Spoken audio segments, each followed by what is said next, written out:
کیا شاگرد اچھا لگتا ہے استاد کی تعلیم کو ڈسکس کرتا؟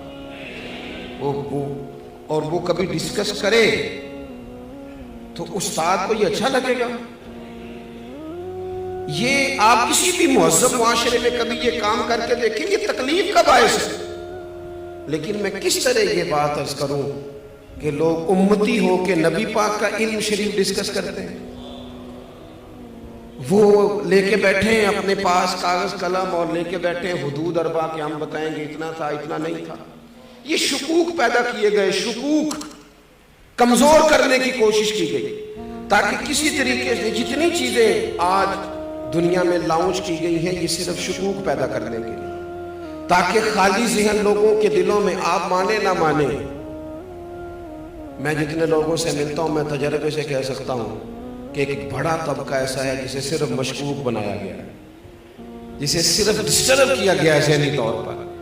وہ لوگ جو بڑے محبت سے بڑے شوق سے کوئی درود شریف پڑھ رہے تھے، انہیں آگے کہا گیا یہ والا تو پڑھنا ہی نہیں چاہیے، وہ کب سے پڑھ رہا تھا۔ مشکوک کرنے کی سازش کی گئی۔ اسی طرح سے ایک بندہ مرزا غلام قادیانی، اچھا اعلیٰ حضرت نے جہاں بھی لکھا ہے غلام احمد قادیانی نے لکھا، مرزا غلام قادیانی بس، اس کو تیار کیا گیا۔ آپ دیکھیں کہ ایسا بیوقوف آدمی لانچ کیا گیا مارکیٹ میں۔ وہ آیا پہلے سادھو بن کے، وہ ہم دم کرانے بھی تو جس کے مرضی پاس چلے جاتے ہیں نا، یہ بھی کوئی کرائیٹیریا نہیں جی، یعنی وہ بابا جی سادے ہیں جی، کیوں سادے؟ کہتے ہیں نہائے نہیں مہینہ ہو گیا۔ میں نے کہا سادہ ہونا اور گندا ہونا ان میں فرق ہے۔ سادہ تو وہ شخص ہوتا ہے جس کو کوئی مہنگے کپڑوں کا شوق نہ ہو، کوئی مطلب اسے پروٹوکول کا شوق نہ ہو۔ سادگی کا کیا مطلب ہے کہ بندہ منہ نہ دھوئے؟ یہ کہاں کی سادگی ہے؟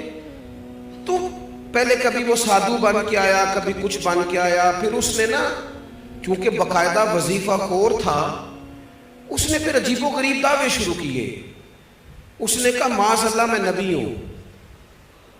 اور آپ کو بتاؤں یہ علماء کے لیے بات انوکھی نہیں تھی، کیونکہ رسول کریم نے فرما دیا تھا، محبوب نے پہلے ہی سمجھا دیا تھا، فرمایا 30 جھوٹے لوگ ہوں گے جو دعوی نبوت کریں گے، اور 2 تو حضور کے ظاہری زمانے میں ہی آ گئے، ظاہری زمانے میں آ گئے۔ تو یہ حضور نے، اب اس نے کیا کیا؟ اس نے کہا میں نبی ہوں، پھر عجیب و غریب تعویلات کرنے لگا۔ وہ لوگ ڈھونڈ کے لاتے ہیں نا چیزیں اپنی مرضی کی، آپ جس کے پاس بھی جائیں وہ دلیل رکھتا ہے، جس کے پاس بھی جائیں وہ کوئی نہ کوئی اس کے پاس کہانی ہوتی ہے، سٹوری ہوتی ہے۔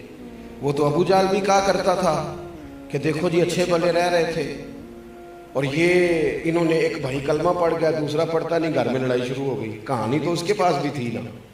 وہ یہ بھی کہتا تھا دیکھو جی ہمارے باپ دادا کو کہتے ہیں وہ گمراہ تھے، حالانکہ وہ تھے گمراہ۔ تو کہانی تو کوئی نہ کوئی اپنے دفاع کے لیے سب نے بنائی ہوئی ہوتی ہے معاذ اللہ۔ اس نے جب کہا میں نبی ہوں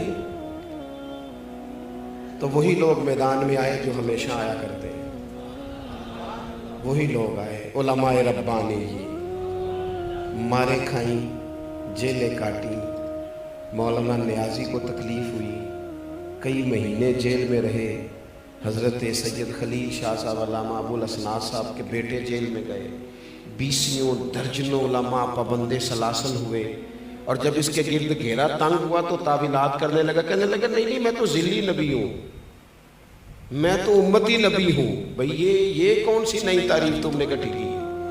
اپنے لوگوں کو سمجھانے کے لیے، قائل کرنے کے لیے، آپ میری بات کو سمجھیں اچھے طریقے سے۔ ایک بڑی عجیب بات ہے دنیا کے اندر کہ لوگ کہتے ہیں یار یہ تو ان کے گھر کا آدمی ہے، یہ گھر کا آدمی آ کے یہ بات کہہ رہا ہے تو یہ تو نہیں غلط کہہ رہا ہوگا۔ ان لوگوں نے یہ کیا کہ اسلام کا لبادہ اوڑھ کے جب یہ کہنا شروع کر دیا نا کہ حضور آخری نبی نہیں، معاذ اللہ، تو انہوں نے ایک دروازہ کھولنا چاہا، ایک نیا شک پیدا کرنا چاہا۔ وہ جو امت حضور سے وابستہ ہو گئی تھی پوری طرح، ان کے ذہنوں کو منتشر کرنا چاہا، ایک نیا دروازہ، تاکہ جس کا جی چاہے وہ اندر آ جائے، جس کا جی چاہے وہ اندر آ جائے۔ اب ضروری تھا کہ ان لوگوں کی علماء نے حکم شرعی بیان کر دیا تھا، اعلیٰ حضرت نے بہت پہلے لکھ دیا تھا کہ یہ کافر ہے بلکہ مرتد ہے، اور فاضل بریلوی نے یہ فتویٰ دیا کہ جو اس کے کفر میں شک کرے، آپ کی توجہ ہے میری بات پر، جو ان کے کفر میں وہ بھی کافر ہے۔ اس لیے کہ جس طرح اعلیٰ حضرت فرماتے ہیں جس طرح اللہ کو اللہ ماننا، صمد ماننا، بے نیاز ماننا، لم یلد ولم یولد ماننا ضروری ہے، یہ جملے ہیں، فرماتے ہیں اسی طریقے سے نبی پاک کو آخری نبی ماننا بھی ضروری ہے۔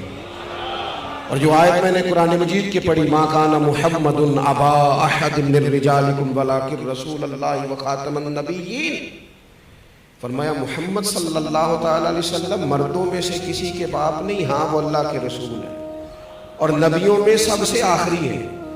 اور آپ کو درجنوں اور سینکڑوں احادیث ملے گی، کسی میں وضاحت کے ساتھ اور کسی میں کنایے کے ساتھ، اور حضور نے نا باریک کر کے مسئلہ ختم نبوت بیان کیا، کہیں شک نہ پیدا ہو جائے، باریک کر کے کسی جگہ شک نہ پیدا ہو، یعنی ذرا بھی گنجائش نہیں دی، ذرا بھی۔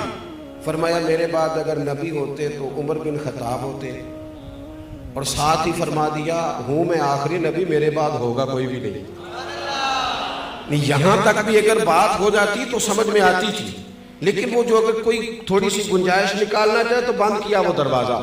نبی پاک علیہ السلام نے حضرت مولا علی شیر خدا سے فرمایا تم میرے لیے اسی طرح ہو جس طرح حضرت موسیٰ علیہ السلام کے ساتھ حضرت ہارون علیہ السلام ان کے بھائی تھے، کیونکہ حضرت ہارون بھی نبی تھے، حضرت موسیٰ بھی نبی تھے۔ اب محبوب کریم نے اس دروازے کو فوراً بند کیا۔ یہاں تک بھی بات ہو جاتی تو امت سمجھ جاتی کہ یہ بھائی بھائی کی تمثیل ہے۔ حضور نے ایک اور مقام پہ بھی کہا لی میرے بھائی ہیں دنیا اور آخرت میں، لیکن حضور نے انہیں کہا ہے، انہوں نے نہیں کہا نبی پاک کو کہ بھائی ہیں، انہوں نے جب بھی کہا یا رسول اللہ ہی کہا ہے۔ نبی پاک صلی اللہ تعالیٰ علیہ وآلہ وسلم نے کہا میرے لیے علی اسی طرح ہے جس طرح حضرت موسیٰ کے لیے ہارون تھے، لیکن ساتھ ہی پھر وضاحت کی، فرمایا یہ یاد رکھنا میرے بعد نبی کوئی نہیں۔ یعنی یہاں کوئی آدمی اگر یہ تعویل کرنے کی کوشش بھی کرے کہ دیکھو کیا بیان ہو رہا ہے، تو وضاحت اور درجنوں جگہ پہ محبوب پاک علیہ السلام نے اس کی مکمل وضاحت کی، مکمل۔ اب مرزا قادیانی جب میدان میں آ گیا تو یہ جو ہمارے ہوتے ہیں نا سیاسی زعماء، یہ جو لوگ جو پارٹیاں الیکشن میں آتی ہیں، میرے دادا جی کہا کرتے تھے کہ فیصلہ ہمارے ہیں نا پنجاب میں پنچایت ہوتی ہے، اب تو خیر ختم ہو گیا معاملہ، پنچایتیں ہوتی تھی تو سرپنچ صاحب چودھری صاحب بھی فیصلہ کر دیتے تھے۔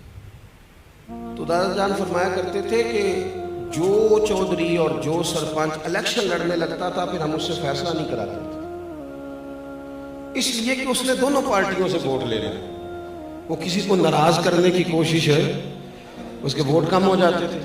ہم اس سے فیصلہ نہیں کرایا کرتے تھے، ہم وہ والا سرپنچ ڈھونڈتے تھے کہ جو فیصلہ تو کرے لیکن اس لالچ میں نہ پڑے کہ اگر میں نے فیصلہ کسی کے خلاف کر دیا تو پھر وہ مجھے ووٹ نہیں دے گا۔ سیاسی زعماء کا یہ مسئلہ ہوتا ہے کہ انہوں نے لینے ہوتے ہیں ووٹ، کسی کمیونٹی کو ناراض نہیں کرنا چاہتے، یہ چاہ نہیں رہے تھے کہ ملک کے اندر قادیانیوں کو اقلیت قرار دیا جائے، چاہتے نہیں تھے سیاسی زعماء، اللہ ماشاءاللہ کچھ اچھے لوگ بھی ہمیشہ ہوتے ہیں، چاہ نہیں رہے تھے۔